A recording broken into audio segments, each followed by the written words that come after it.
Hello guys, good evening. Welcome sa aking vlog. For today's video, pakikita ko sa inyo yung aking mga bayaw na nag-birthday.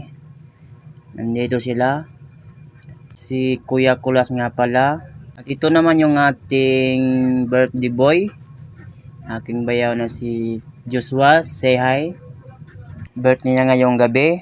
At ito na naman si aking bayaw na babae na si Gigi. Birthday niya rin po, sabay sila sa kanyang kapatid na si Joshua. At pa-shoutout din po sa asawa sa aking bayaw na si Marjorie. Siya nga po pala pa-shoutout sa nag-birthday sa kanilang dalawa na si Gigi at si Joshua Gamil. More blessing, more health. At patuloy lang tayo sa buhay natin. At walang anumang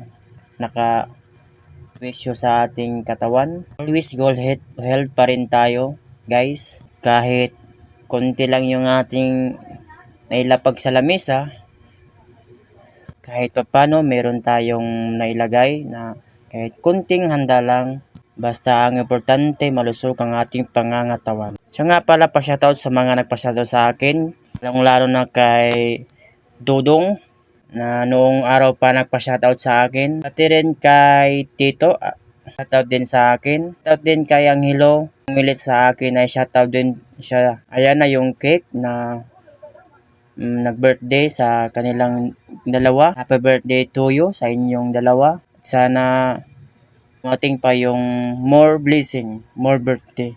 Shoutout nga pala kay Mansong Gamel na nagbigay ng cake sa kanilang dalawa.